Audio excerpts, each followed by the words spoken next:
आप सभी को नमस्ते। मेरी आवाज आप सभी तक जा रही है? बताएंगे एक बार। आवाज जा रही है और स्क्रीन दिखाई दे रही है आप लोगों को? एक बार निश्चित करेंगे।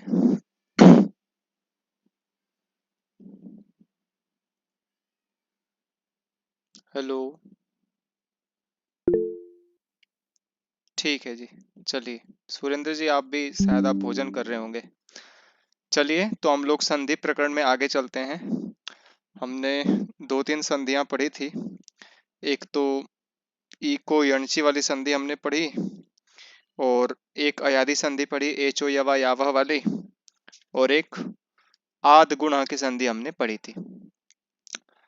और आगे हम लोग चलते हैं। आज वृद्धि संधि पर चलते हैं, है ना। आज हम पढ़ेंगे वृद्धि संधि। आज हम वैसे अच संधि का पूरा ही प्रकरण समाप्त कर देंगे, तो आज हम पढ़ेंगे वृद्धि संधि, है ना। आप लोग नोट करते जाएंगे, कई बार अच्छे से नहीं लिख लिख पाता हूं मैं इसमें, तो आप लोग नोट कर लेंगे याद से देख करके इसको, है ना। तो चलिए, आज हम पढ़ने वाले हैं वृद्धि संधि। तो जब वृद्धि संधि हम लोग जब पढ़ने के लिए तत्पर होते हैं, तो सबसे पहले प्रश्न आता है कि वृद्धि किसे कहते हैं ना। क्योंकि वृद्धि संधि में वृद्धि होगी, तो वृद्धि का मतलब क्या, है ना। तो जैसे गुण के लिए तीन वर्णों का विधान था कि अदेंग गुणः, गुण होगा तो या तो अ होगा, या तो ए होगा, या तो ओ होगा, है ना। तो इसी प्रकार से अगर वृद्धि होगी, तो वृद्धि के लिए भी अष्टाध्यायी का प्रथम सूत्र है जो वृद्धि का विधान करता है। और वो सूत्र क्या है? वृद्धि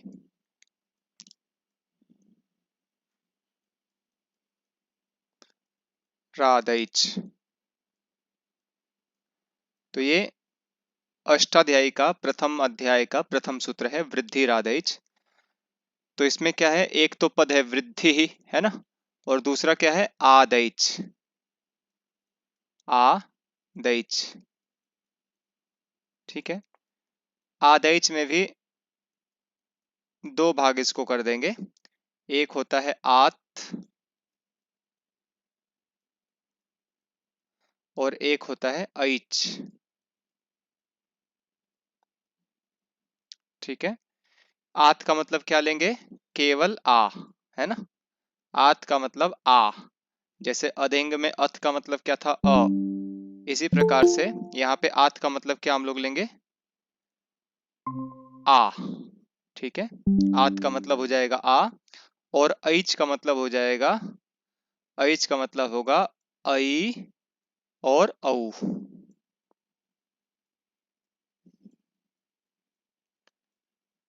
ठीक है। तो वृद्धि के लिए कहा कि आ, ऐ और औ को ही क्या कहते हैं ना? वृद्धि कहते हैं। वृद्धि रादैच, है ना। वृद्धि आदैच, अर्थात आत और ऐच को हम लोग वृद्धि कहते हैं। तो कुल मिला के तीन वर्ण आ गए, आ, ऐ और औ। इन्हीं को क्या कहते हैं? वृद्धि कहते हैं, ठीक है। तो अब वृद्धि संधि में जहां भी हमें वृद्धि करना होगा, तो वृद्धि होकर के या तो आ बनेगा, या तो ऐ बनेगा, या तो औ बनेगा, ठीक है। वृद्धि का मतलब क्या हो गया? या तो आ बनेगा, या तो ऐ हो जाएगा, अथवा औ हो जाएगा, ठीक है जी। तो इसी को कहते हैं वृद्धि संधि में वृद्धि। वृद्धि किसे कहते हैं? आ, ऐ, औ को वृद्धि कहते हैं। वृद्धिरादैच। तो ये अष्टाध्यायी का प्रथम सूत्र है, ठीक है।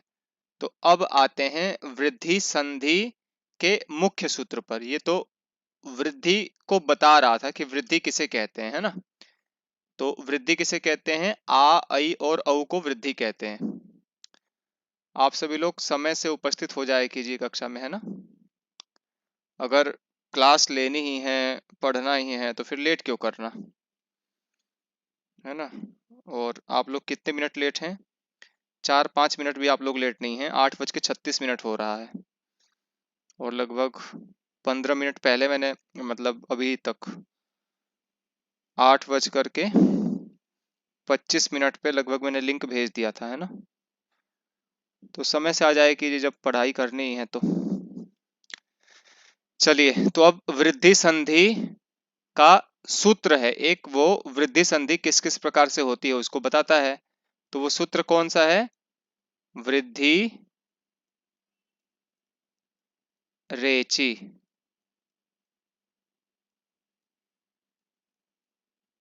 ठीक है, वृद्धि रेची इस प्रकार से सूत्र है। तो सबसे पहले पदों को अलग अलग करेंगे। तो इसमें दो पद हैं, एक है वृद्धि,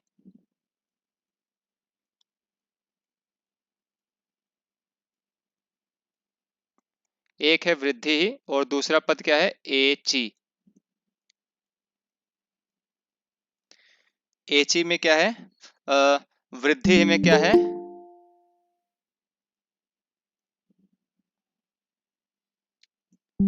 वृद्धि में क्या है? प्रथमा विभक्ति का एक वचन। ठीक है जी, वृद्धि में कौन सी विभक्ति है? प्रथमा विभक्ति का एक वचन। और एची में क्या है?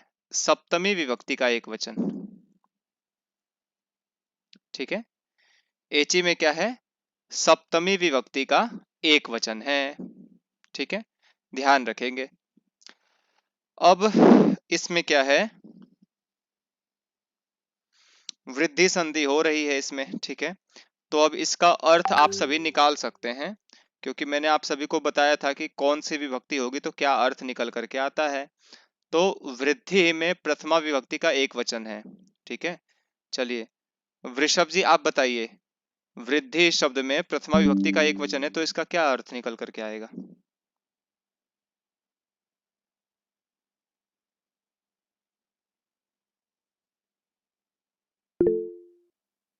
होता होता है ना? तो क्या होता है? वृद्धि होता है ना?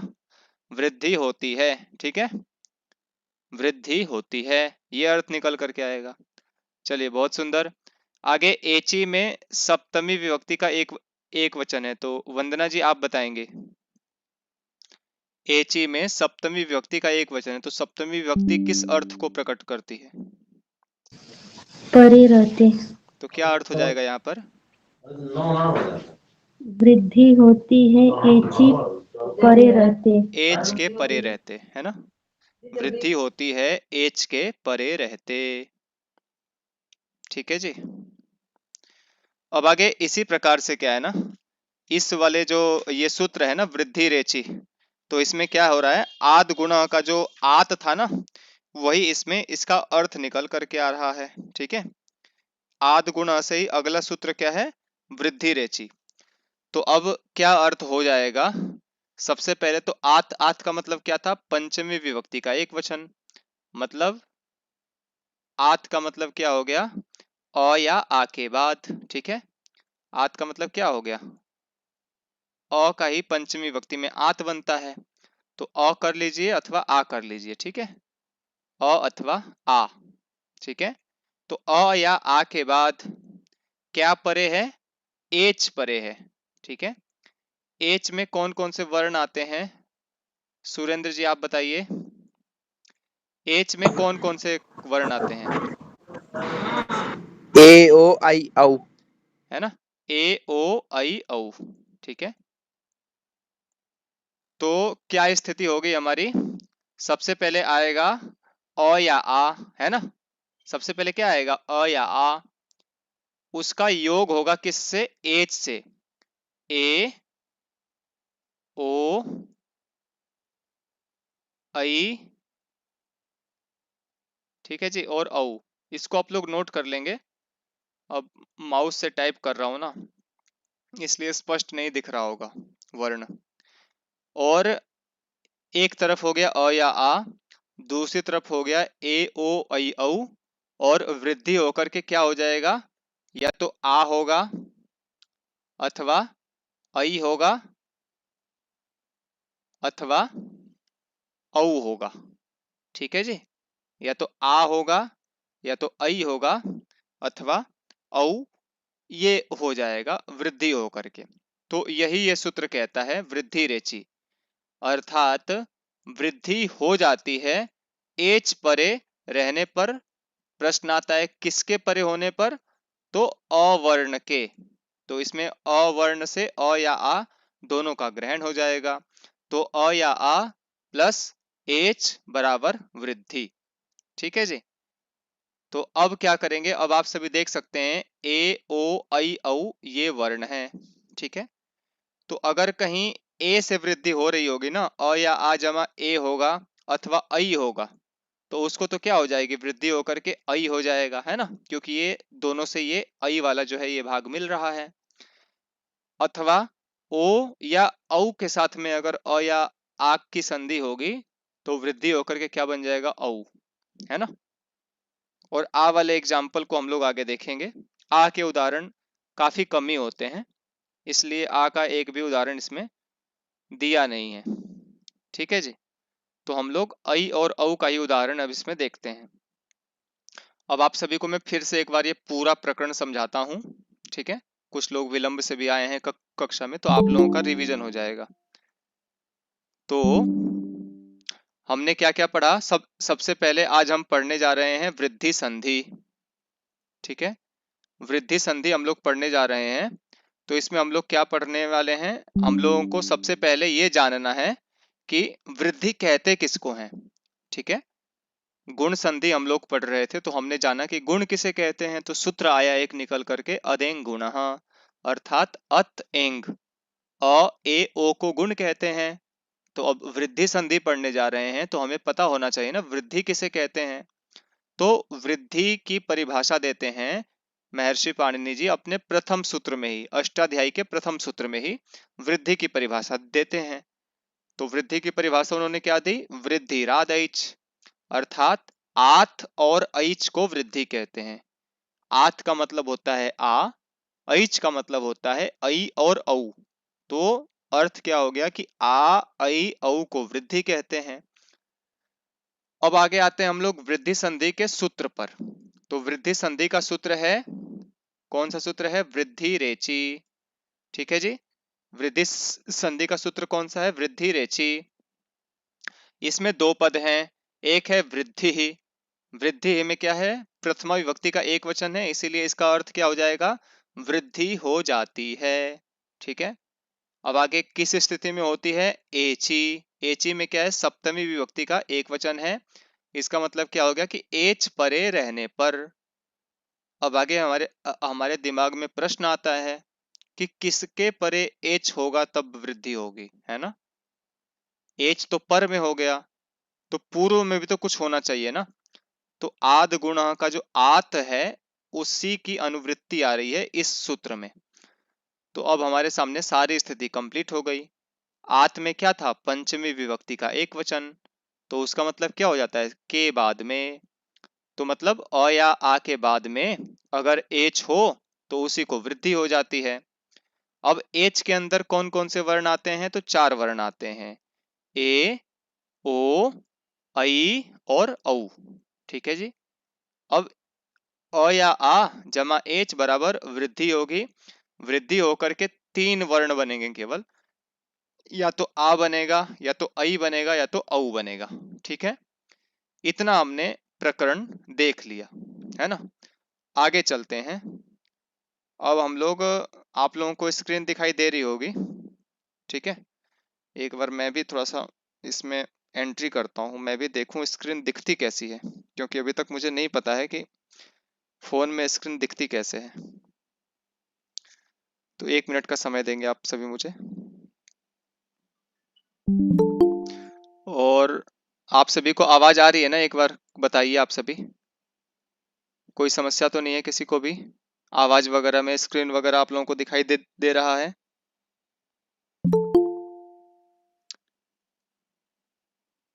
बोल करके बताएंगे एक बार।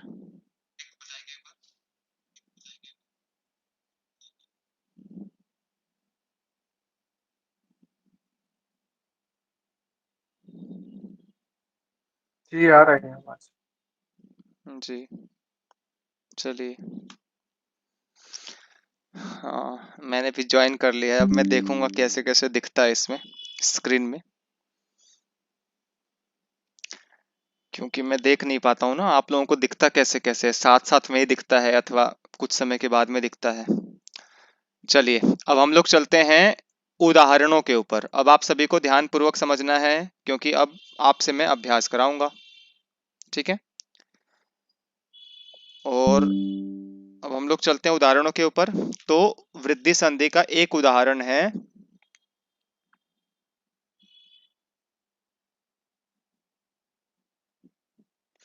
चलिए, ये उदाहरण है सा जमा एशा, ठीक है। सा जमा एशा।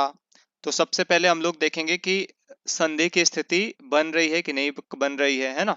तो सबसे पहले हमने क्या देखा, एक तरफ है आ, है ना।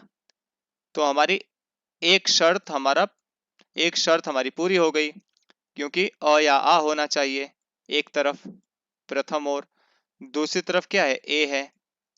ए का मतलब क्या हो गया, ये एच के अंतर्गत आ गया, ए ओ आई औ के अंतर्गत। तो अब इसी को वृद्धि हो जाएगी और जो वृद्धि होगी ना वो दोनों के स्थान पर होगी। ध्यान रखिएगा, ठीक है। वृद्धि क्या होगी, दोनों के स्थान पर होती है। जैसे गुण हो रहा था ना, दोनों के स्थान पर हो रहा था, अ जमा ई बराबर ए। इसी प्रकार से ये जो वृद्धि है ये भी जो होगी ये दोनों के स्थान पर होगी, ठीक है। वृद्धि क्या है, दोनों के स्थान पर ही होगी, ठीक है जी। तो इसमें क्या है, आ जमा ए को ही क्या हो जाएगा, आई, ऐसा बन जाएगा, है ना। आ जमा ए को ही क्या बन जाएगा, आई बन जाएगा। अब इसी को हम लोग सुव्यवस्थित करते हैं, वर्णों में इसी को जोड़ते हैं। तो 100 में से आ हट चुका है ना। तो अब क्या हो जाएगा, स केवल आधा बचेगा हमारे पास, ठीक है। अब आगे क्या आ गया हमारे पास, आई आ गया, स के बाद आ गया आई। अब इसमें से जो ए था ये भी हट चुका था, ये भी संधि में शामिल हो चुका है, आई को बनाने में ये भी चला गया, इसकी कुर्बानी दी गई है अभी ठीक है। आगे बचा, अंतिम में क्या बचा, शा, है ना। तो ये 3 वर्ण हमारे पास बचे। तो ये जो आई है ये 100 में आकर के मिल जाएगा तो क्या बन जाएगा, सई शा, है ना। सई शा, ऐसा रूप हमारे पास बन जाता है, ऐसा शब्द हमारे पास बन जाता है, ठीक है। ठीक है, सा का मतलब क्या होता है, वह। ऐशा का मतलब क्या होता है, यह। स्त्रीलिंग वाची दोनों शब्द हैं तो दोनों को जोड़ दिया इन्होंने, संधि को दिखा रहे हैं इसमें। तो उम्मीद है आपको समझ में आया होगा, फिर से एक बार समझाता हूं। तो सबसे पहले हमने संधि की स्थिति के लिए लिया सा जमा ऐशा, ठीक है जी। और उसके बाद हमने क्या किया, इसमें से देखा कि संधि की स्थिति हो रही है कि नहीं हो रही है, वृद्धि संधि यहाँ पर लागू हो रही है कि नहीं हो रही है। तो हमें एक तरफ चाहिए था अ या आ, तो यहाँ पर हमें आ मिल गया। दूसरी तरफ हमें चाहिए था एच, एच के अंतर्गत हमें ए मिल गया। तो इन दोनों को मिला करके वृद्धि हो जाएगी। तो वृद्धि के लिए 3 वर्ण प्राप्त हो रहे थे, वृद्धि होकर के या तो आ हो जाता, अथवा आई हो जाता, अथवा औ हो जाता, है ना। ये 3 हो सकते थे। तो ए से जो मिलने वाला जो वर्ण है ना वो क्या है, आई है, इसीलिए आई का हम लोग यहाँ पर क्या कर लेंगे, ग्रहण कर लेंगे, ठीक है जी। तो क्या बन जाएगा, आधा स बच गया था हमारा सा का, फिर आई था, उसके बाद शा इसमें से बचा, इसी को जोड़ दिया हमने तो क्या बन गया, सही शा, है ना। चलिए वंदना जी समझाइए, इस एग्जाम्पल में वृद्धि रेचि को घटा करके समझाइए।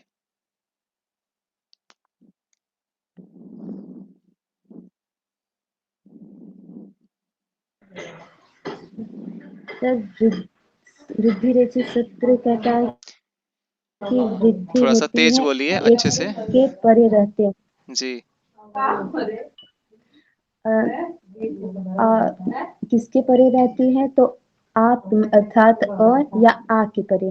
तो सबसे पहले देखेंगे कि सा जमा ए सा, तो सा में आ रहा है और जमा ए सा में एच का ए आ रहा है। जी तो इसको वृद्धि करेंगे तो ए हो जाएगा।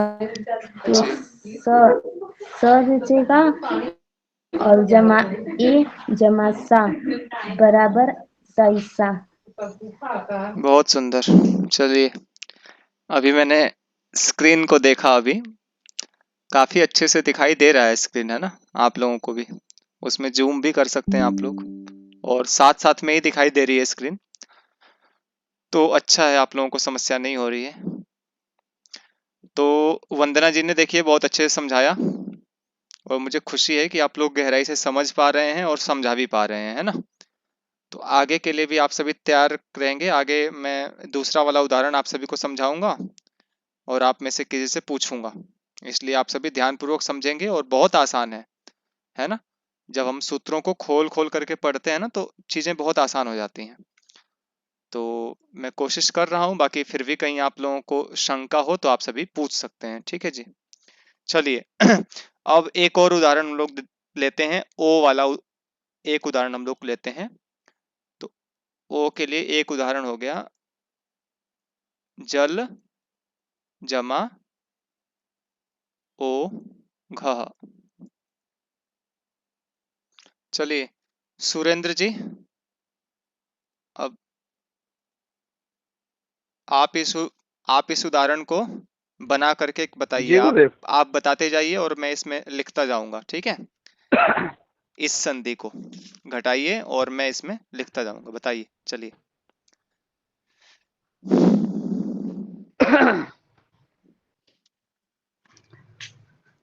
गुरुजी मैं बजा रहा हूँ, मैंने तो कुछ सुना ही नहीं है, आपने क्या समझाया? हाँ चलिए, बहुत अच्छी बात है, बहुत गर्व है आपके ऊपर ठीक मुझे। ठीक है गुरुजी, फिर मैं चलिए, कोशिश करता हूँ। कोई बात नहीं, ठीक है। अभी आप फ्री हो गुरु जाइए तभी आप बोलिएगा। चलिए नहीं गुरुजी, डॉक्टर माया मैं जी। फिर तो कोशिश करता हूँ मैं। कोई बात नहीं, ठीक है, गुरुजी ठीक है, चलिए बनाइए। गुरुजी हमारा उदाहरण है जलौघ। हम्म। इसकी संधि विच्छेद होगी जल प्लस ओघ। जी। वृद्धि सूत्र का अर्थ है आवरण से एच परे रहते पूर्व और पर के स्थान पे हम्म। वृद्धि एक आदेश होती है। जी। तो यहाँ पे गुरुजी आवरण है ला में आ, हम्म। और एच परे है ओघा का ओ। हम्म। तो आ और ओ के स्थान पे वृद्धि होगी, क्या वृद्धि होगी? और तो इसके लिए हम उच्चारण स्थान मिलाएंगे। अरे इतना मत जाइए, मैंने क्या बताया था? आ आई गुरुजी औ में से। वृद्धि तीन है आ ए ओ। हाँ, जो इससे और मिलता हुआ सा होगा, ओ से जो मिलता हुआ होगा आ उसको बस रख दीजिए। आ और ओ के स्थान पे औ हो जाएगा। औ हो जाएगा, क्योंकि औ क्या है, ओ से जी मिल रहा है ना? जी। चलिए आगे। और मिला देंगे तो जलौघा। क्या है ना, सभी बच्चे हैं जो पढ़ने के लिए आए हुए हैं ना, यहाँ पे सभी बच्चे हैं, तो हमें उस स्तर से पढ़ाना है ना, गुरुजी समझाना है, थोड़ा ताकि बोल हाँ ठीक है, गुरुजी चलिए, थोड़ा बोलेंगे तो कोई बात नहीं। संस्कार बैठ जाएंगे अंदर। अरे माध्यमिक वर्ग होगा ना शुरू, इसी के लिए, संस्कार के लिए, ठीक है जी। तो ज लिखेंगे और ल हो जाएगा, ल आधा है क्योंकि इसका अ निकल चुका है। आगे आ जाएगा औ, और उसके बाद बचेगा घ, क्योंकि ओ की भी संधि हो चुकी है, दोनों के स्थान पे औ हो गया था, तो इसको मिला देंगे तो क्या बन जाएगा? ज जलौघा। लऊ घ। ठीक है जी। अच्छहीन वर्ण पर्यण संयोज्यम। हाँ, सबको इसी में मिला देंगे तो क्या बन जाएगा? जलौघ। तो इस प्रकार से इस संधि को हमने देखा। वृद्धि संधि बहुत आसान है, और मुझे उम्मीद है कि आप सभी को समझ में आ गया होगा। एक बार वृषभ जी आप इसको घटा करके इसमें समझाइए मुझे, चलिए, जलौघ को शुरू से जल बताएंगे। जोड़ हाँ हाँ, चलिए बनाइए।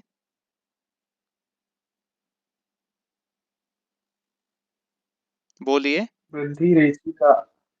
हाँ, हम्म। वृद्धि रेचि का जो वो हिंदी है वो वृद्धि होता है एज के परे रहते। हम्म। अब प्रश्न है जल जमा ओघ। हम्म। तो जल में से ल हलंत हो जाएगा और अ निकल जाएगा, और हम्म। ओघ में से ओ एच हो जाएगा, हम्म। और अ जमा ओ में वृद्धि हम्म। हुई तो औ हो गया। हम्म। और जल, ज और ल हलन जमा औ जमा घ, जलौघ। चलिए, बहुत सुंदर। तो आप सभी को समझ में आ रहा है, अच्छा लग रहा है मुझे। कहीं भी समस्या हो तो आप सभी पूछ लेंगे। तो जल का मतलब होता है पानी, और ओघ का मतलब क्या होता है? समूह। ठीक है, जल का मतलब होता है पानी, ओघ का मतलब क्या होता है? समूह। तो जल का जहां पे समूह हो, ठीक है जी, तो उसको कहते हैं जलौघ। समुद्र अथवा बाढ़ को ये कहा जाता है जलौघ। तो अब हम लोग चलते हैं अगली संधि पर। वृद्धि संधि आप सभी को स्पष्ट हो चुकी होगी। अगर किसी को अभी भी समझ में आया नहीं है तो आप लोग पूछ लिया करेंगे मेरे से, ठीक है? क्योंकि स्पष्ट करते हुए चलेंगे तो अच्छा रहेगा। अब आगे हमारी वृद्धि संधि भी पूरी हो गई यहाँ पर, और आगे हम लोग देखते हैं एक और संधि हम लोग पढ़ेंगे। एक और नहीं, अभी ये पूरी संधि का, ये जो अच संधि का प्रकरण है, ये सारा खत्म करेंगे। अभी 3 सूत्र और हमें पढ़ना है, और इसमें हम लोग पढ़ेंगे आगे। चलिए, आगे हम लोग पढ़ेंगे सवर्ण दीर्घ संधि, ठीक है? तो इस संधि का नाम क्या है? सवर्ण दीर्घ संधि। तो इसका जो सूत्र है ये लिखता हूं मैं, उसके बाद इसी को हम लोग समझेंगे। तो इस संधि का सूत्र है अकह सवर्णे दीर्घः। अकह सवर्णे दीर्घ। ये सवर्णे है, ठीक है? सवर्ण पे एक ही मात्रा है, तो इसको अच्छे से नोट कर लेंगे। अकह सवर्णे दीर्घ। तो सबसे पहले इसमें सारे पद अलग अलग हैं, तो मैं इसी के नीचे इसकी विभक्ति को लिखता हूं, ठीक है? अक का मतलब इसमें क्या है? अक में है षष्ठी पंचमी होगा इसमें, ठीक है? अक में क्या है? पंचमी विभक्ति का एक वचन, है ना? सवर्णे में है सप्तमी विभक्ति का एक वचन, ठीक है? दीर्घ का मतलब क्या है? प्रथमा विभक्ति का एक वचन। तो सबसे पहले क्या है? प्रथमा विभक्ति का हम लोग देखेंगे। तो दीर्घ का मतलब क्या होता है? दीर्घ हो जाता है। दीर्घ में क्या है? प्रथमा विभक्ति। तो प्रथमा विभक्ति किस अर्थ को प्रकट करती है? होता है अथवा होती है। तो दीर्घ यहाँ पर आ रहा है। दीर्घ का मतलब क्या हो जाएगा? दीर्घ हो जाता है, ठीक है? किसको दीर्घ होता है? अब ये दो बताएंगे, अकह सवर्णे, ये बताएंगे किसको दीर्घ होता है। तो इसमें क्या आया? अकह। अकह का मतलब क्या हो गया? पंचमी विभक्ति का एक वचन है, तो क्या हो जाएगा? अक के बाद में, है ना? अक का मतलब क्या हो जाएगा? अक के बाद में। और अक प्रत्याहार के अंतर्गत कौन कौन से वर्ण आते हैं? वृषभ जी आप बताएंगे। वृषभ जी, अक प्रत्याहार के अंतर्गत कौन कौन से वर्ण आते हैं? प्रत्याहार में से बताइए। अ, इ, उ, री, लिरी। बहुत सुंदर। अ ई उ री और री, है ना? तो अ ई उ री और री आ गया अक के अंतर्गत। तो आप सभी समझ जाएंगे, मैं नोट नहीं कर रहा हूं, मैं यहाँ पे लिख नहीं रहा हूं, है ना? आप सभी मेधावी हैं, तो आप सभी को पता होना चाहिए कि अक के अंतर्गत कौन कौन से वर्ण आते हैं। अ ई उ री और री, ठीक है जी? तो अकह का मतलब क्या है? पंचमी विभक्ति का एक वचन। तो इसका अर्थ हो जाएगा कि अक के बाद में अब आगे है सवर्णे, मतलब सप्तमी विभक्ति का एक वचन है सवर्णे। तो ये क्या अर्थ देगा? कि सवर्ण परे होने पर, ठीक है? सवर्ण परे होने पर। तो अब ये प्रश्न आएगा ना कि सवर्ण किसे कहते हैं, ना? सवर्ण किसे कहते हैं? तो ठीक है, सवर्ण को समझाते हैं। तो इसमें क्या कह रहे हैं कि अक होगा पहले, और उसके बाद में सवर्ण होगा, और उसी को क्या हो जाएगा? दीर्घ हो जाएगा, है ना? तो ये स्थिति हमारे पास बन रही है। तो सवर्ण किसे कहते हैं? सवर्ण का मतलब क्या होता है कि समान वर्ण, इस रूप में आप सभी समझेंगे। सवर्ण का मतलब क्या होता है कि समान वर्ण अथवा सदृश वर्ण, ठीक है जी? जैसे अक में सबसे पहले क्या आया? अ आया, है ना? अ आया। तो अ का जो सवर्ण है ना, वो क्या कहलाएगा? अ होगा अथवा आ होगा, है ना? सवर्ण मतलब क्या है? इसी के जो समान हो, ठीक है? उदाहरणों को देखें तो आप सभी को और अच्छे समझ में आएगा, लेकिन अभी इतना ही समझिए। तो अ आएगा एक तरफ क्योंकि अक में अ है, और आगे इसी का सवर्ण आ जाएगा मतलब अ या आ, तो इसको क्या हो जाएगा, दीर्घ हो जाएगा का मतलब दोनों के स्थान पे क्या हो जाएगा, आ हो जाएगा। ठीक है, अब इसी प्रकार से आगे हम लोग चलते हैं। दूसरा क्या था, अक में ई था, तो एक तरफ होगा ई और दूसरी तरफ क्या होगा, ई अथवा बड़ी ई, है ना, बड़ी ई होगा, तो इसको क्या हो जाएगा, दीर्घ हो जाएगा। तो क्या रूप बन जाएगा यहाँ पे, बड़ी ई हो जाएगा संधि होकर के। फिर क्या हो जाएगा, अक के अंतर्गत आ रहा है ऊ, है ना, तो ऊ को भी इसी प्रकार से ऊ जमा ऊ अथवा बड़ा ऊ। ठीक है, तो इसको भी संधि होकर के क्या हो जाएगा, बड़ा ऊ हो जाएगा। इसी को ये कह रहा है, दीर्घ संधि होकर के क्या हो जाएगा, बड़ा ऊ हो जाएगा। अ ई ऊ और आगे क्या है, री, है ना, री आ रहा है इसी में अक के अंतर्गत, तो री के साथ में भी क्या हो जाएगा, री अथवा बड़ी री। ठीक है, बड़ी री को इस प्रकार से बनाते हैं, एक मात्रा और अधिक कर देते हैं। आप लोग अच्छे से बनाइएगा, मैंने गलत बनाया है लग रहा है। ठीक है जी, तो री का भी क्या हो जाएगा, री और बड़ी री मिला देंगे तो इसको भी दीर्घ हो जाएगा, तो क्या बन जाएगा, बड़ी री। और आगे आता है स्वर के अंतर्गत, अक के अंतर्गत क्या आ रहा है, री आ रहा है, तो री वर्ण का दीर्घ नहीं होता है, तो दीर्घ संधि में क्या हो जाएगा, री जो वर्ण है ना, ये अपवाद के रूप में माना जाएगा। तो दीर्घ संधि में इन चार वर्णों की ही दीर्घ संधि होगी केवल। ठीक है, अक के अंतर्गत अ ई उ रील री, री, और इसी का सवर्ण होगा, सवर्ण मतलब जो इसी के समान है, इसी के सदृश है, तो अ का सदृश क्या माना जाएगा, अ या आ, तो संधि होकर के क्या हो जाएगा, दीर्घ हो जाएगा। अ जमा आ बराबर आ, अ जमा अ बराबर आ, है ना, आ जमा अ बराबर आ।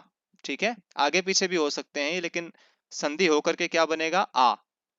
ई का भी इसी प्रकार से, ई जमा छोटी ई बराबर ई, ई जमा बड़ी ई बराबर ई, बड़ी ई जमा ई बराबर ई। इसी प्रकार से ऊ का भी, इसी प्रकार से री का भी। ठीक है जी, आगे हम लोग चलते हैं इसी का। अब इसको मिटाना पड़ेगा मुझे, और फिर आप लोगों को एक उदाहरण समझाता हूं। चार उदाहरण इसके हम लोग समझेंगे और आप सभी ध्यान पूर्वक सुनेंगे। अभी मैं बस एक उदाहरण बस मैं तैयार करवाऊंगा, संधि के सूत्र में घटा करके आप सभी को दिखाऊंगा, और बाकी के तीन उदाहरण आप सभी करेंगे। तो इसीलिए ध्यान पूर्वक उदाहरणों को देखेंगे, बहुत आसान है, कठिन नहीं है, ये सोच करके आप लोग पढ़िए। संधि हम लोग बहुत आसान करके पढ़ रहे हैं ना, तो आप सभी ध्यान पूर्वक अच्छे से समझते हुए पढ़ते जाएंगे इसको। तो चलिए, सवर्ण दीर्घ संधि हम लोग पढ़ रहे हैं, तो बहुत प्रसिद्ध उदाहरण है एक, मैं लिखता हूं उदाहरण को।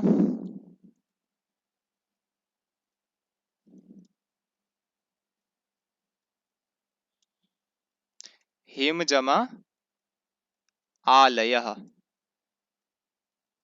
है ना, हिम जमा आलयः, तो हिम में क्या है, हिम का जो म है इसमें आ रहा है अ। ठीक है, अब इसके बाद क्या आ रहा है, आलय में प्रारंभ में क्या है, आ है, तो हमारी शर्त कंप्लीट हो रही है कि नहीं इसको देखेंगे। तो एक पक्ष में क्या कहा था कि एक तरफ क्या होना चाहिए, अ या आ होना चाहिए, अक में से कोई होना चाहिए, तो अ ई उ रील री में से कोई होना चाहिए, तो अ यहाँ पर उपस्थित है। दूसरे पक्ष में क्या होना चाहिए, इसी का कोई सवर्ण होना चाहिए, तो इस तरफ क्या आ गया, आ गया, तो इसी को मिला करके क्या हो जाएगा, दीर्घ हो जाएगा, तो अ या आ, अ जमा आ बराबर क्या हो जाएगा, आ हो जाएगा। ठीक है जी, तो अब इसको क्या करेंगे, सबसे पहले क्या था, ही था, और उसके बाद म हलंत हो गया, है ना, क्योंकि म के अ को हमने निकाल लिया था संधि के लिए। आगे बचा था हमारा आ को हमने इसमें संधि के लिए प्रयोग कर लिया, तो क्या बचा आगे, लयः, है ना, तो ये जो आ है ये म में आकर के मिल जाएगा, तो क्या रूप बन जाएगा, हिमालयः, पूरा क्या बन जाएगा, हिमालयः। हिम का मतलब होता है बर्फ, आलय का मतलब क्या होता है, घर, है ना, तो ऐसा घर जहाँ पे बर्फ ही बर्फ हो। तो उसको कहते हैं हिमालय। तो इस प्रकार से हिमालय को हम लोग हिमालय, जो सवर्ण दीर्घ संधि का उदाहरण है, इसको हम लोग समझते हैं। ठीक है, तो चलिए आप सभी को समझ में आया होगा, उम्मीद है। अब हम सभी अगले उदाहरण को देखते हैं और आप सभी इस शब्द में सूत्र के अर्थ को और इसके एग्जाम्पल को घटा करके दिखाएंगे मुझे। आप लोग बोलेंगे और मैं इसमें लिखूंगा। ठीक है, तो मैं पहले एक उदाहरण लिखता हूं इसमें। अ का हो गया था, तो अ ई उ था ना, तो हम लोग ई का लेते हैं अब। तो ई का एक उदाहरण मैं लिखता हूं, ये है गिरी। ठीक है जी, गिरी जमा ईशः। चलिए डॉक्टर माया जी आप बताइए, स्पष्ट कीजिए इसको, इस उदाहरण को। जी महोदय।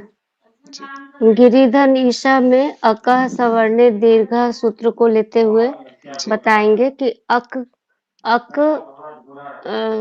समान वर्ण होने पर अक के स्थान पर समान दीर्घ वर्ण हो जाता है। जी अक में से अ ई उ री को नहीं लेते हैं, अ ई उ री इतने ही वर्ण आते हैं।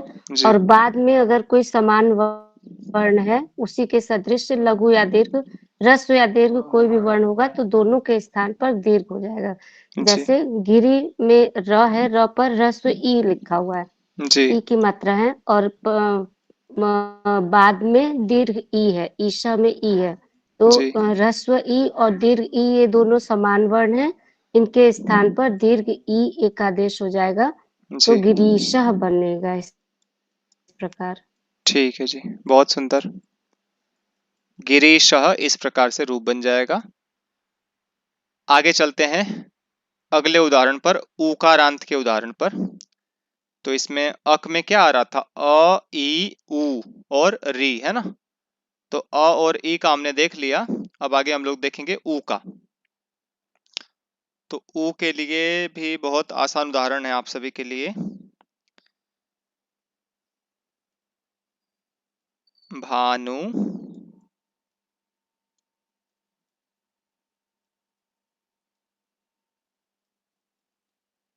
भानु जमा उदयः। चलिए मंजीत जी आप इसको बनाएंगी, इस उदाहरण को।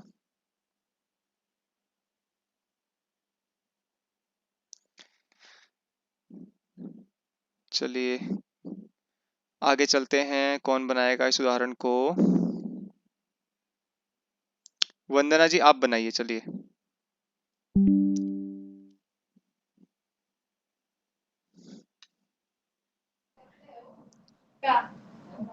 भानु जमा उदयः, जी इसमें अकः सवर्ण दीर्घ से अक के बाद सवर्ण परे रहते दीर्घ हो जाता है।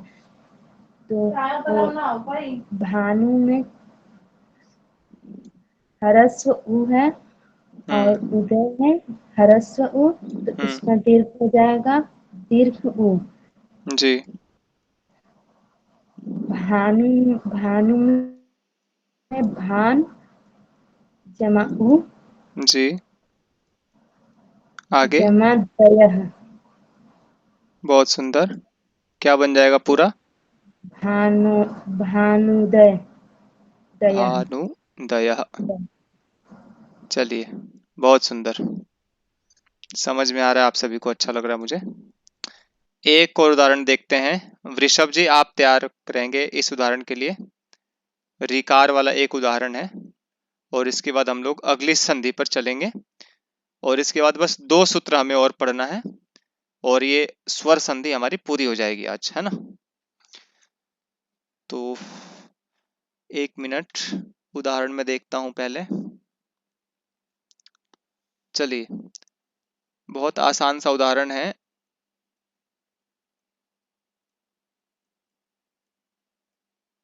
होत्री जमा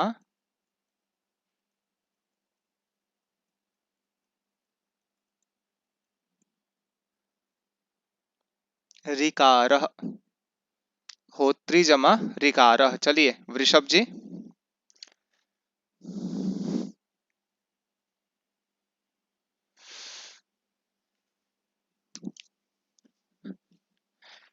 वृषभ जी उपस्थित हैं? जी। चलिए चलिए कोशिश कीजिए, बनाइए।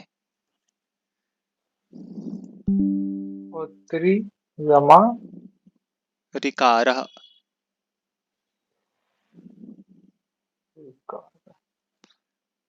ऋकारः ऐसा है।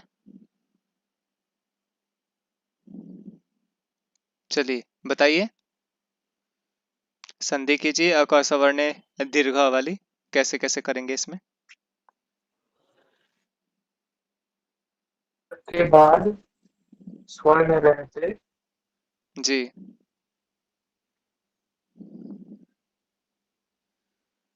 हेलो, आपकी जैसे आवाज नहीं आ रही है, थोड़ा सा बोलिए, फिर से बोलिए एक बार। अक के रहते जी स्वर्ण दीर्घ रहता है। मेरी आवाज आ रही है? अक के बाद में सवर्ण होने पर दीर्घ हो जाता है। बताइए, आगे जैसे बताइए। हो जैसे होत्री हम्म। जमा ऋकार, जी तो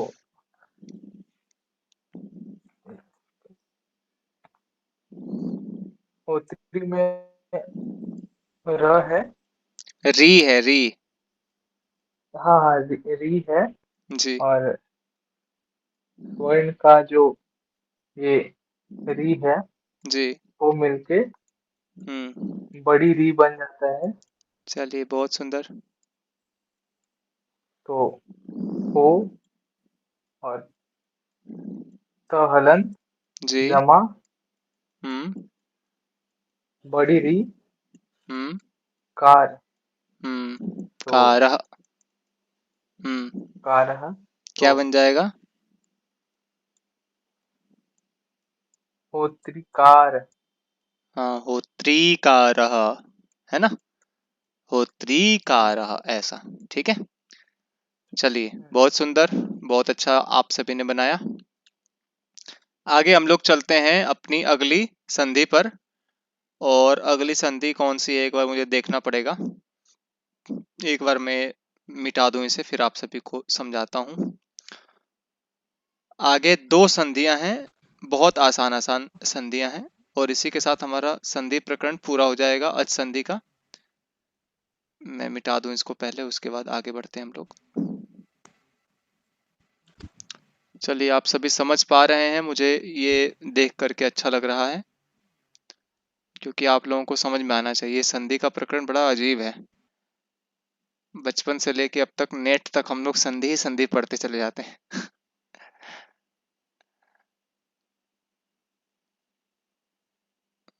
बताइए, हम लोग बेसिक संस्कृत वो पढ़ रहे हैं, अनुवाद, है ना? ये बहुत यूजफुल चीज है। आज मेरा एग्जाम था, आज पीएचडी का एंट्रेंस एग्जाम था, तो मैंने उम्मीद ऐसी की थी कि ये दिसंबर के बाद में होगी परीक्षा, लेकिन आज ही होगी, पहले ही होगी आयोजित।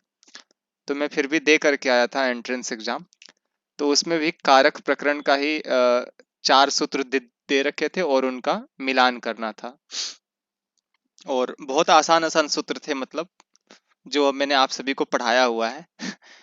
तो आप सभी को ध्यान पूर्वक पढ़ना चाहिए हर एक चीज को, क्योंकि सब यही सब आगे तक की परीक्षाओं में पूछा जाता है। तो कारक प्रकरण में से आज 2-3 प्रश्न आए हुए थे उसमें, है ना? 100 प्रश्नों में से 3 प्रश्न कारकों में से ही आया हुआ था, जो आप सभी ने पढ़ा हुआ है। ठीक है जी, तो इसको अच्छे से कारकों का जैसे सूत्र होता है कि इस सूत्र का प्रयोग कहाँ होगा, किस उसमें होगा, ऐसे करके। तो आप सभी को अच्छे से, गोली ये जो एंट्रेंस एग्जाम था, हाँ हाँ वही वाला था। तो चलिए, रेट वाला। जी जी जी, CUET वाला था। आगे हम लोग चलते हैं पूर्व रूप संधि पर। ठीक है, एक संधि है जिसे कहते हैं पूर्व रूप संधि। ठीक है, तो इसको हम लोग देखते हैं। हाँ, इसमें तो पहले पर रूप दिया गया है, तो पहले पर रूप वाले को देख लिया जाए कि पूर्व रूप। चलिए पूर्व रूप वाले को ही पहले देखते हैं। तो अगली हमारी संधि कौन सी है? पूर्व रूप संधि। ठीक है जी, अगली संधि कौन सी है? पूर्व रूप संधि।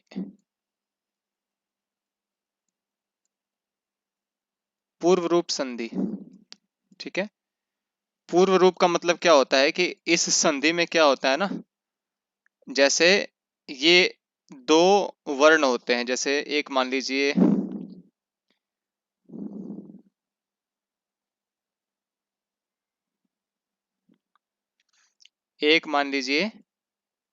ए है और एक मान लीजिए अ है ना। एक तरफ ए है और एक अ है, तो इस वाले पक्ष को कहते हैं पूर्व पक्ष और इसको क्या कहते हैं? उत्तर पक्ष।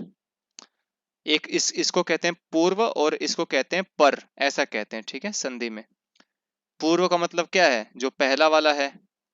पर का मतलब क्या होता है? जो बाद में आता है। ठीक है, तो इसमें क्या कह रहे हैं? पूर्व रूप संधि का मतलब क्या होता है कि दोनों को मिला करके ना, दोनों को मिला करके जो पूर्व वाला होगा ना, वही वर्ण हो जाता है। जैसे ये जो अ है ये बाद में आ रहा है, तो ये अ इसी में जा करके मिल जाएगा, तो इन दोनों के स्थान पर क्या हो जाएगा? बस ए हो जाएगा। ठीक है, इसी प्रकार से मान लीजिए कहीं पूर्व में ओ आया जमा अ आया, है ना। पूर्व में ओ आया और पर में क्या आया? अ आया, तो इसी प्रकार से ओ प्लस अ, ये जो अ है इसी में जा करके पूर्व वाले में मिल जाएगा, तो इसी को कहते हैं पूर्व रूप संधि। ठीक है, तो इस पूर्व रूप संधि में भी इसी प्रकार की चीजें होंगी। तो इसमें दोनों के स्थान पर एक आदेश हो जाता है, जो पूर्व वाला होगा उसी में जाकर के पर वाला मिल जाता है। बस इतना ही इसमें होता है। तो चलिए अब हम लोग चलते हैं संधि के सूत्र पर और वहां सूत्र को समझेंगे एक एक करके, तो उसका अच्छे से हम लोगों को समझ में आ जाएगा। तो पूर्व रूप संधि का जो सूत्र है वो क्या है? एंगः। ठीक है, एंगः पदांतादति। ठीक है, एंगः पदांतादति।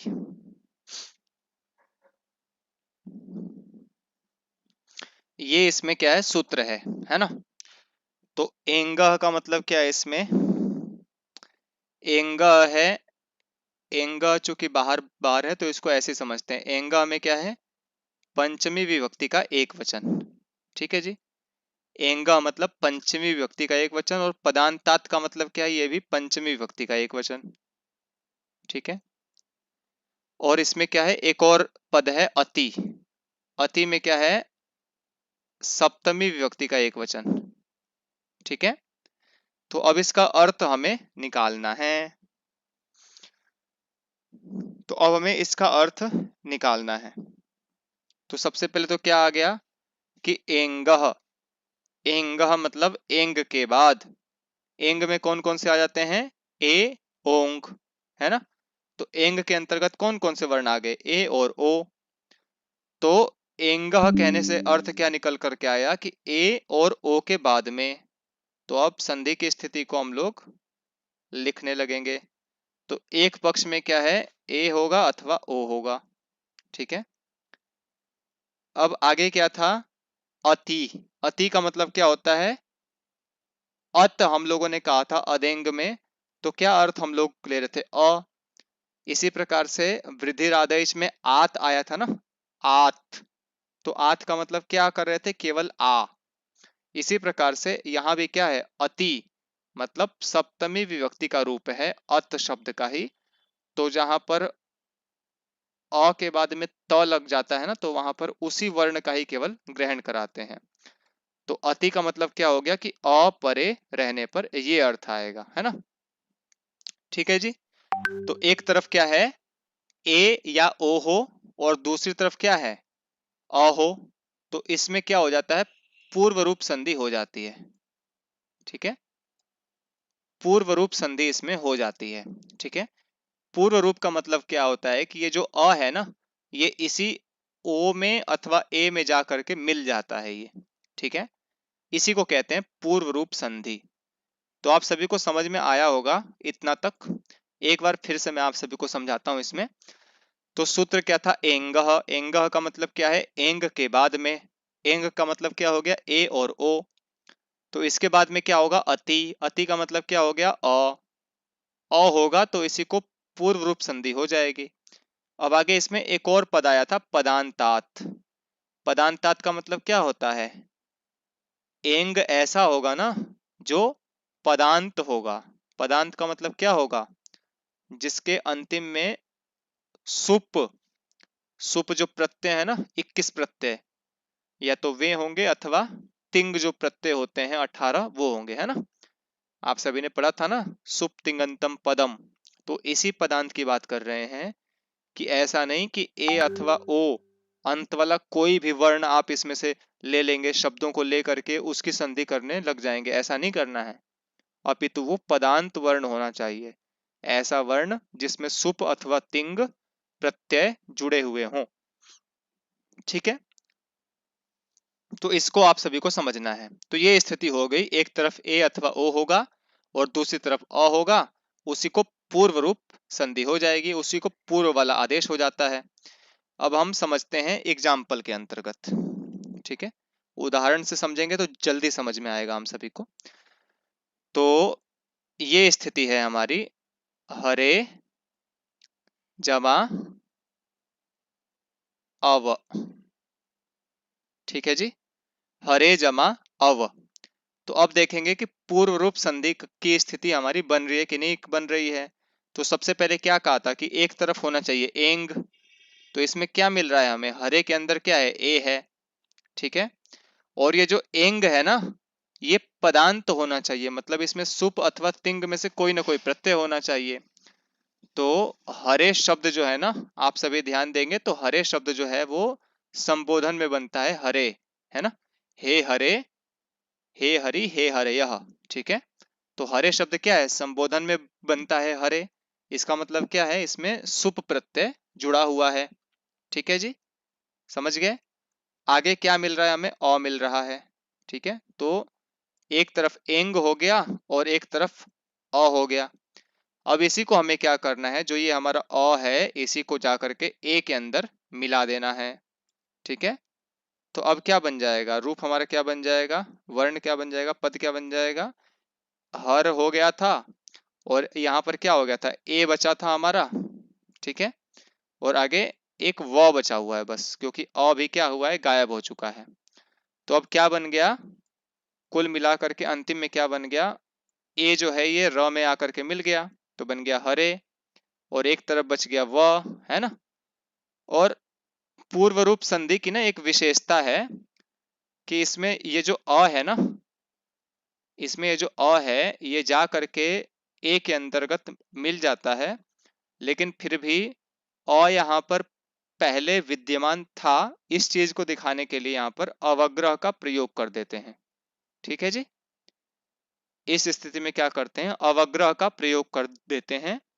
तो मैंने आपको क्या बताया कि अ इसमें मिल चुका है, इसीलिए जब हम लोग संस्कृत की कोई पुस्तक पढ़ते हैं अथवा पैराग्राफ पढ़ते हैं, तो उसके अंतर्गत यदि ऐसा शब्द आ जाता है हरे अव ऐसे करके, तो इसको क्या पढ़ेंगे, हरे व ऐसा पढ़ेंगे। अ का उच्चारण नहीं करना है, क्योंकि अ क्या है, इसमें जाकर के मिल चुका है। अवग्रह बस एक सिंबल के तौर पर लगाया है कि हमें यह समझ में आ सके कि यहाँ पर पूर्व रूप संधि हुई है। ठीक है, तो इतना आप सभी को मैंने समझाया। आप सभी को समझ में आया ये संधि, वृषभ जी, वंदना जी, सुरेंद्र जी, डॉक्टर माया जी, आप बताइए, आप लोग, आप सभी को समझ में आई पूर्व रूप संधि।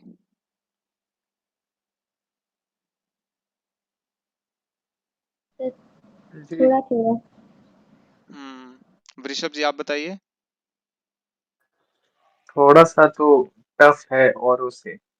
अरे टफ आगे कहाँ है, पीछे बस हो पूर्व जाता वाले है। में जा करके एक मिलाना है। ए या ओ जमा अ बराबर ए या ओ, बस इसी को समझ लीजिए। ठीक है, टफ नहीं है, बस थोड़ा सा अलग है ना, ये अलग प्रकरण शुरू हो गया ना, इसीलिए हल्का सा अजीब सा लग रहा है। तो एक बार फिर से मैं इसको समझाता हूँ, ठीक है, इस संधि को फिर से एक बार मैं आप सभी को समझाता हूँ। तो एंग पदांतादति देखिए क्या कहता है। सबसे पहले तो एक तरफ क्या होना चाहिए, एंग होना चाहिए, ए या ओ। दूसरी तरफ क्या होना चाहिए, अ होना चाहिए, है ना। बस इतना ही आप सब देखिए, ए होगा या ओ होगा एक तरफ, और दूसरी तरफ क्या होगा, अ होगा केवल। तो इसको पूर्व रूप संधि हो रही है, मतलब जो पूर्व वाला है ना, वैसा ही ये जो पर वाला है, ये पूर्व वाले में ही जाकर के मिल जाता है। तो यहाँ पर ए था, तो ए में क्या है, ये अ जाकर के मिल गया, और हरे व बन गया। ये अ को अवग्रह के रूप में दिखाते हैं, ताकि हमें ये समझ में आ सके कि यहाँ पर पूर्व रूप संधि हुई है, बस इतना समझने के लिए। ठीक है, तो चलिए सुरेंद्र जी एक बार आप इसको एक्सप्लेन कीजिए, समझाइए इस एग्जाम्पल में इसको घटा करके, थोड़ा सा बच्चों के स्तर पे जा करके समझाइएगा। चलिए।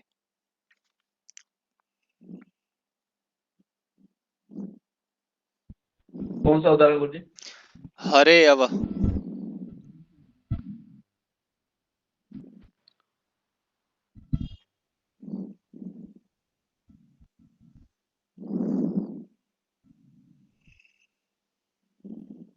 समझाइए। गुरुजी हमारा सूत्र है एंगः पदांतादति।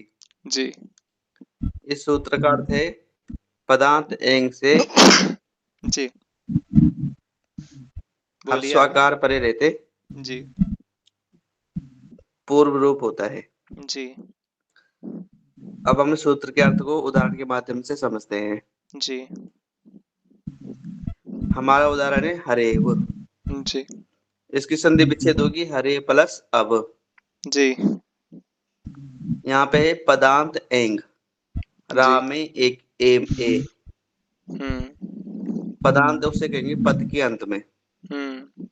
पदांत कहेंगे जिसके अंत जिसमें सुप प्रत्यय लगा हो। जो हरे है वो संबोधन का हे हरे, यहाँ पे सुप प्रत्यय लगा हुआ है, जी इसलिए हरे हरे शब्द पदांत हो गया। जी और एंग प्रत्यार में आता ए, इसलिए पदांत भी हो गए और एंग भी हो गया। जी हर्ष आकार परे रहते हैं। हर्ष आकार है आपका अ। जी तो पूर्व रूप मतलब जो आपका आ है वो ए में मिल जाएगा, जी और उसको उसको हम अवग्रह, जो आ है उसको हम अवग्रह इसमें लिखेंगे। जी चलिए। उसको संस्कृत में कहते हैं खंडाकार। चलिए बहुत सुंदर। तो आप सभी को समझ में आया होगा, नहीं समझ में आया होगा तो एक बार पहले फिर से देखेंगे घर पे जा करके रिकॉर्डिंग को अच्छे से। वैसे तो सभी लोग घर पे ही हैं तो एक बार और देखेंगे, फिर भी नहीं समझ में आएगा तो मैं आप सभी को समझाऊंगा, ठीक है। चलिए दूसरा उदाहरण एक लेते हैं। तो हरे प्लस अव मतलब हे हरे, हे हरि, हरि का मतलब विष्णु होता है ना शायद, हे विष्णु भगवान। अव मतलब तुम अव, तुम रक्षा करो, ठीक है। अव धातु का प्रयोग रक्षा के अर्थ में होता है। तो अब चलते हैं अगले उदाहरण पर। बड़ा सिंपल सा उदाहरण है। लोके जमा अस्मिन। चलिए वंदना जी कोशिश कीजिए। लोके जमा अस्मिन है ना, इसको कहते हैं ना कि अस्मिन लोके, इस संसार में, तो इसी को लोके जमा अस्मिन कर दिया, क्योंकि संस्कृत में तो शब्द आगे पीछे हो सकते हैं ना, तो अब शब्द आगे पीछे कर करके संधि बता रहे हैं। वंदना जी चलिए बताइए, कोशिश कीजिए, बहुत आसान है, कठिन नहीं है। जहां गलती होगी वहां मैं ठीक करूंगा। पद है लोके जमा अस्मिन। जी ये एंग पदांताद पदांतादति सूत्र से एंग के बाद अ होगा। अ होगा तो पूर्व रूप रूप हो संधि हो जाएगी। जी तो लोके में ए है जी जमा अस्मिन का अ, तो जी इसका पूर्व पद अर्थात पहला जो लोके का ए है वो हो जाएगा। जी तो बनेगा लोक जमा ए जमा तस्मिन लोक जमा ए ए आगे स्मिन जमा अस्मिन। अस्मिन नहीं स्मिन बस। जी अब बनाइए आगे क्या बनेगा।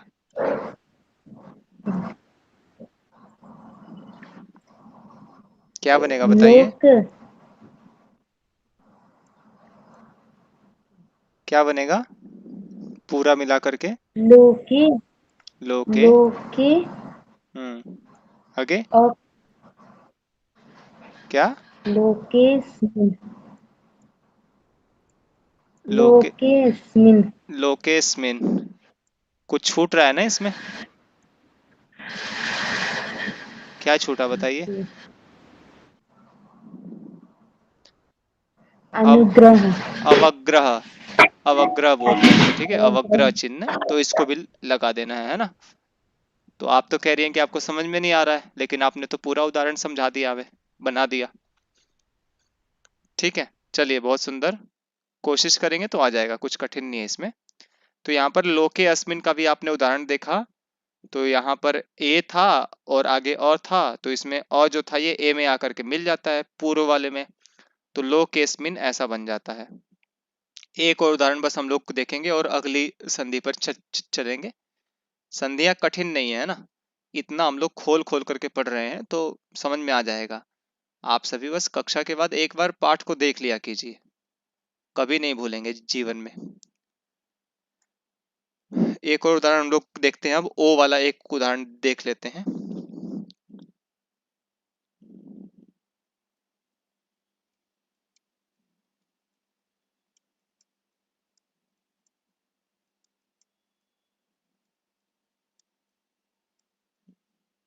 चलिए डॉक्टर माया जी आप स्पष्ट कीजिए इसको।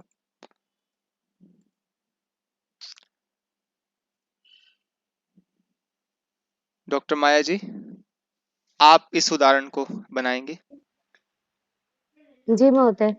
जी क्या उदाहरण सर स्क्रीन पे लोको अयम लोको अयम लोको अयम में जी जी लोको अयम ये पूर्व रूप संधि का उदाहरण है। जी एंग पदांता दति सूत्र के अनुसार जी लोको में क में पूर्व पद में जो क में ओ की मात्रा है जी उसको अलग कर लेंगे और क ह्रस्व क बचेगा और ओ धन अयम में अ य म।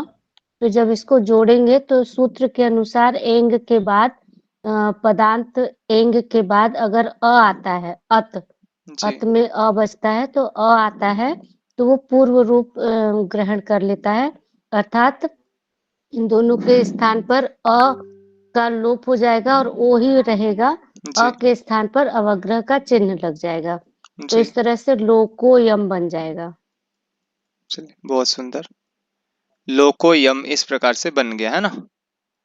तो बहुत आसान है कठिन नहीं है आप सभी अच्छे से समझ गए होंगे। आगे हम लोग चलते हैं। अगली जो संधि संधि है ना उसका नाम है पर रूप संधि। ठीक है जी। अगली संधि का क्या नाम है पर रूप संधि। पूर्व रूप में क्या हो रहा था पूर्व रूप एक आदेश हो रहा था। पूर्व और पर के स्थान पे पूर्व वाला वर्ण हो जा रहा था। अब इसमें क्या है पर रूप संधि को हम लोग देखेंगे और इसमें क्या बनेगा पूर्व और पर के स्थान पे जो दूसरा वाला होगा ना पर वाला जो वर्ण होगा वही आदेश हो जाता है। तो इसका जो सूत्र है वो क्या है इसका सूत्र है एंगी पर रूपम।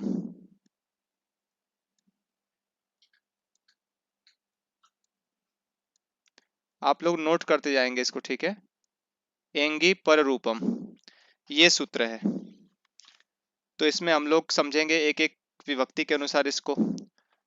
तो एंगी में क्या है, कौन सी विभक्ति है इसमें? एंगी में, एंगी में है सप्तमी विभक्ति का एक वचन, ठीक है जी। और आगे है पर रूपम का मतलब क्या है? प्रथमा विभक्ति एक वचन। तो पर रूपम का मतलब क्या है कि पर रूप एकादेश हो जाता है, ठीक है। पर रूपम का मतलब क्या हो गया? पर रूप एकादेश हो जाता है, क्योंकि ये प्रथमा विभक्ति एक वचन का है ना रूप है, इसलिए।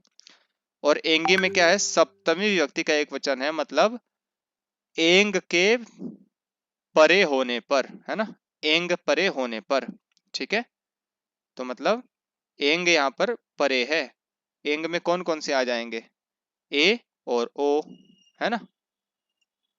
एंग पदांता दति में क्या था? एंग पहले था, है ना।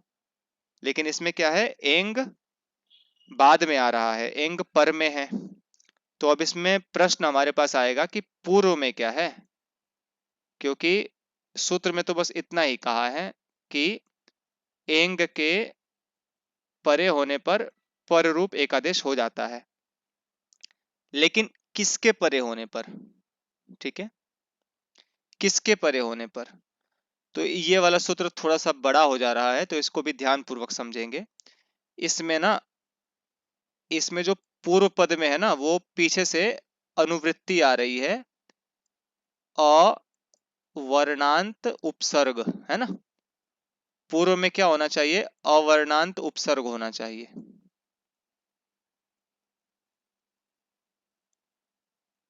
समझ पा रहे हैं आप लोग? एक सूत्र है ना, उपसर्गात रीति धातु ऐसे करके, तो वो भी कुछ संधियों को करता है, उपसर्गात रीति धातु। तो उसी का जो उपसर्गात है ना, उसकी अनुवृत्ति आती है। तो वो क्या कहता है कि अवर्णांत उपसर्ग होने चाहिए। मतलब उपसर्ग जो हमने पढ़े थे, अनेक प्रकार के उपसर्ग थे, तो उन उपसर्गों में से जिनके अंतिम में क्या है? अ आता है ना, ऐसे उपसर्ग यहाँ पर होने चाहिए, ठीक है।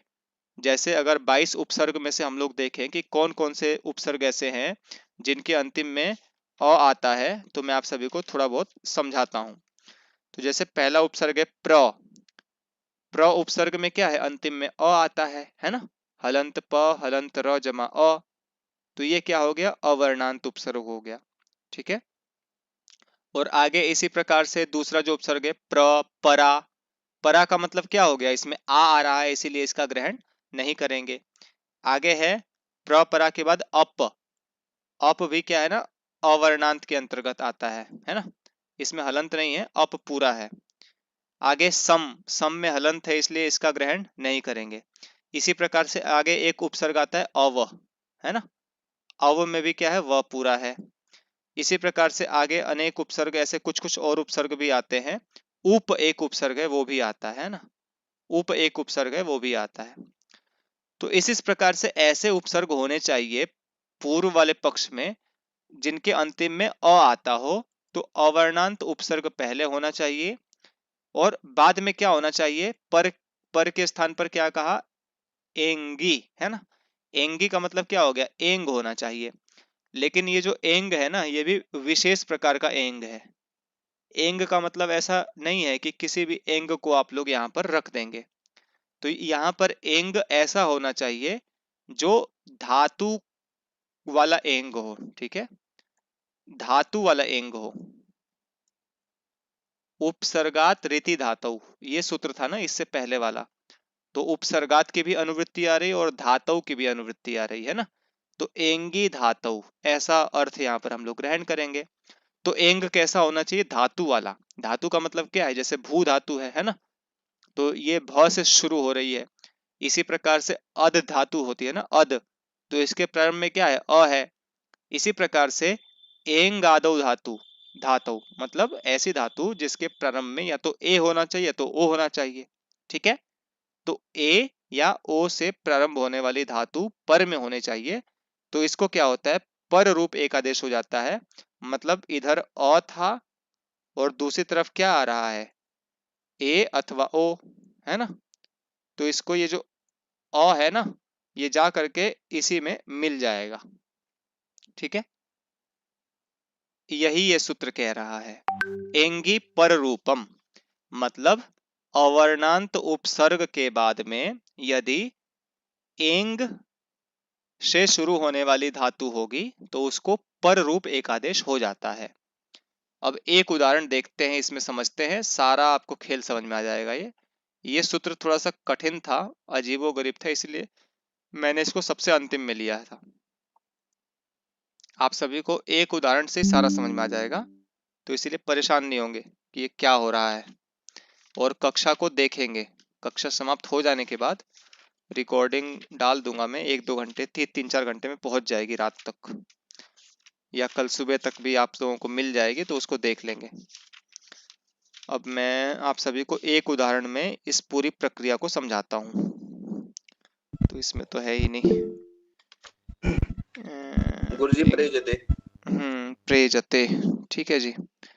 तो एक प्रसिद्ध उदाहरण है इसका, प्रेजते, ठीक है, प्रेजते ऐसा है ये, है ना। तो इसमें क्या है, विच्छेद इसका कैसे होगा, प्र जमा ए जते।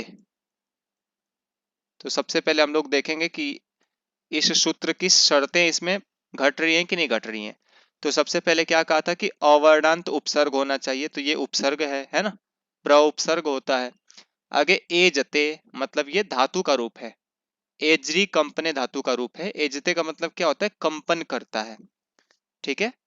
एजते का मतलब क्या होता है, कांपता है, तो इसका सेवते के समान रूप चलता है, एजते एजेते एजंते। तो एंग आ रहा है इसके इसके प्रारंभ में, है ना। एक तरफ आ गया प्र उपसर्ग, अवर्णांत उपसर्ग और एंग से शुरू होने वाली धातु, तो इसमें ए आ गया। तो इसको इसको क्या हो जाएगा, पर रूप संधि हो जाएगी। मतलब जो ये प्र का जो अ है ना, ये जा करके इस ए में मिल जाएगा, है ना। तो अब क्या बन जाएगा, प्र जो था वो हलंत हो गया, और जमा ए, और आगे ज ते, ठीक है जी। तो ये जो ए है इसी में प्र में आकर के मिल जाएगा ये ए, तो क्या बन जाएगा, प्रे ज ते। समझ में आ रहा है आप सभी को, बताएंगे एक बार। वंदना जी, वृषभ जी, आप लोग बताइए विशेष रूप से, समझ में आया। एंग पदांता दत्त नहीं, क्या था, एंगी पर रूपम सूत्र कैसे कैसे घट रहा है, बताइए शीघ्रता से। जी वंदना जी आप बताइए। जी चलिए ठीक है, तो एक उदाहरण है, इसको वृषभ जी आप बनाएंगे, इसी का जो दूसरा वाला है। ए का तो हमने देख लिया, एंग से शुरू होने वाली धातु का। अब ए का देख लिया, ओ बच रहा है, तो ओ से शुरू होने वाली धातु में आपको एक बताता हूँ, और आप इसको हल करेंगे। 1 मिनट, मिटा दूं मैं। गुरुजी मैं बोलूं? नहीं, इनको बोलने दीजिए ना, इनका थोड़ा सा अभ्यास कराना है ना हमें। नहीं, ओ का उदाहरण। हाँ वो तो पता है, उपोषति, उपजमा ओ ती। चलिए वृषभ जी बताइए, शुरू कीजिए। जी एंग परे होने पर नहीं, रूप हाँ हो हाँ, जाता है। जैसे उप उप है वो उपसर्ग है, जी, और उप में अ मिल हो जा, मतलब अ है। अवर्णांत है ना, अवर्ण है। हाँ अवर्णांत है। और हम्म जमा ओ,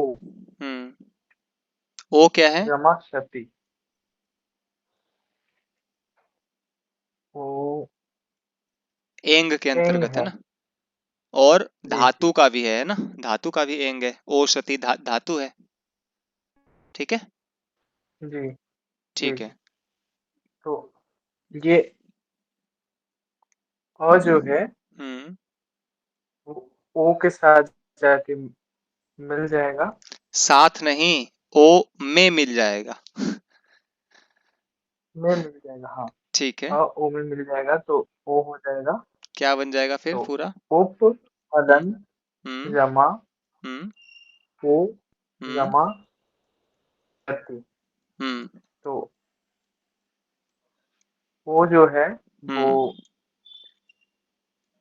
उप हलंत है, हलंत, उसमें उप हलंत है वो ओ में मिल जाएगा, तो उपोषति। उपोषति। चलिए, बहुत सुंदर, बहुत सुंदर। आप परिश्रम कर रहे हैं, बहुत अच्छा लग रहा है मुझे। तो उपोषति, उप का मतलब होता है समीप, और उष धातु का ये रूप है उषदाहे, तो औषधि का मतलब होता है जलाना, इस प्रकार से।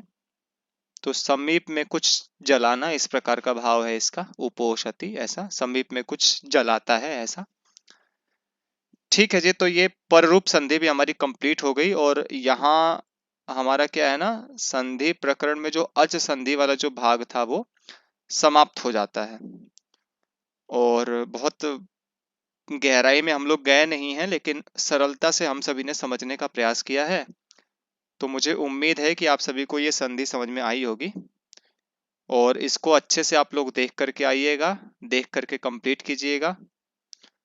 अब मैं अगर ऐसा बोलूंगा कि कल टेस्ट लूंगा संधि प्रकरण का या अगली कक्षा में अच संधि का, तो आप लोग आएंगे ही नहीं कक्षा में। तो ठीक है, आप लोग तैयारी कीजिए, ठीक है, और अपना पढ़ाई वढ़ाई करते रहिए। गैप बहुत हो गया, अब कुछ एक्स्ट्रा क्लासेस भी मुझे लेनी होगी, क्योंकि टाइम कम है और आप लोगों का कोर्स मुझे कंप्लीट करना है 15 नवंबर तक। तो अब आप सभी आज बताएंगे मुझे कि अगर सप्ताह में 2 या 3 दिन सुबह के समय यदि हम लोग कक्षा करें 6 बजे से लेकर के 7 बजे तक, 1-1 घंटे की क्लास 2-3 दिन सप्ताह में, तो आप सभी आ सकते हैं सुबह के समय 1 घंटे के लिए? बताइए सभी लोग, बताइए, बोल करके बताइए सभी लोग। सर मुझे स्कूल जाना रहता है, तो स्कूल की तैयारी रहती है। जी जी जी, ठीक है, चलिए कोई बात नहीं, सही बात है, स्कूल वगैरह का टाइम होता है ये। चलिए ठीक है, तो हम लोग शाम के समय ये भी देखते हैं। रविवार के लिए आप सभी तैयार रहिएगा, प्रेजेंटेशन आप लोग तैयार कीजिएगा, आप ही सबका है प्रेजेंटेशन। और उस दिन हम लोग 1-2 एक्स्ट्रा क्लासेस वगैरह ऑर्गेनाइज करके ले लेंगे, ताकि कुछ कुछ जो विषय हैं वो कंप्लीट हो जाए, क्योंकि मैंने जो आप जी, सभी से संडे को, इतवार को एक्स्ट्रा क्लास ले लीजिए, उस दिन तो सभी लोग जी जी जी दोपहर या शाम के टाइम फ्री हो जाएंगे। नहीं, जी समय निकाल लेंगे फ्री के जी, लिए, पढ़ना है तो निकालना पड़ेगा। बिल्कुल बिल्कुल। अब ये और लोग भी बता दें अपना। हाँ, पर्व आदि भी आ रहे हैं ना बीच में, अभी दशहरा बीता है, दिवाली आने वाली है, तो आप लोग उसमें भी बहुत व्यस्त हो जाएंगे। तो मैं तो ज्यादा पर्व वगैरह मनाता नहीं हूँ, मैं तो हर एक दिन एक्टिव रहता हूँ कि पढ़ाई करनी है, पढ़ाना है, ऐसे करके। लेकिन अब तो वही है कि आप सभी का भी देखना है, पर्व है इत्यादि है, तो फिर इसलिए अवकाश हो जाता है। चलिए ठीक है, वो आगे देखते हैं हम लोग, बाकी आप सभी तैयारी कीजिएगा। और कल हम लोग रचनानुवाद कौमुदी में हमारा शायद 24वां अभ्यास होने वाला है कल, तो उसको 24वां या 25वां है, तो उसको हम लोग करेंगे। और 26वें अभ्यास के अंतर्गत आपका जो वाच्य है, कर्तृवाच्य, कर्मवाच्य, भाववाच्य वगैरह, वो शुरू हो जाएगा। उस प्रकरण को अवश्य आप लोग ध्यान से पढ़िएगा, ताकि कर्मवाच्य और भाववाच्य में भी आप लोग निपुण बन सकें अनुवाद के अंतर्गत। और संधियां तो 1 हो चुकी हैं, 2 संधियां बची हुई हैं, 2 सप्ताह में ये भी समाप्त हो जाएंगी, 3-3 दिन कर करके। हाँ, सुरेंद्र जी गुरु बोलिए, संधि कुछ के बोल बाद रहे क्या पढ़ेंगे? जी? संधि के बाद क्या पढ़ेंगे? संधि के बाद बहुत संक्षिप्त में समास पढ़ेंगे, ठीक है, और समास के पश्चात हम लोग साहित्य वाले विषय के अंदर प्रवेश करेंगे। जी जी जी, हाँ वृषभ जी बोलिए, क्या बोल रहे हैं? छंद कब पढ़ाया जाएगा? छंद इसके बाद में ही, समास के बाद में शुरू हो जाएगा। गुरु संधि के बाद समास? हाँ जी, संधि के बाद समास, समास के बाद साहित्य वाली जो इकाई है सारी। चलिए ठीक है, तो विराम करते हैं कक्षा को। आप सभी ध्यान रखें, अपना पढ़ाई करें, स्वास्थ्य आदि का ध्यान रखें। ठीक है, आप सभी को नमस्ते, शुभ रात्रि। भोजन वगैरह पहले कर लिया कीजिए आप लोग, बहुत विलंब हो जाता है आप सभी को, तो पहले ही कर लिया कीजिए। चलिए ठीक है ना, आप सभी को नमस्ते, जी महोदय, नमो नमः, शुभ शुभ रात्रि। रात्रि। सभी को नमस्ते।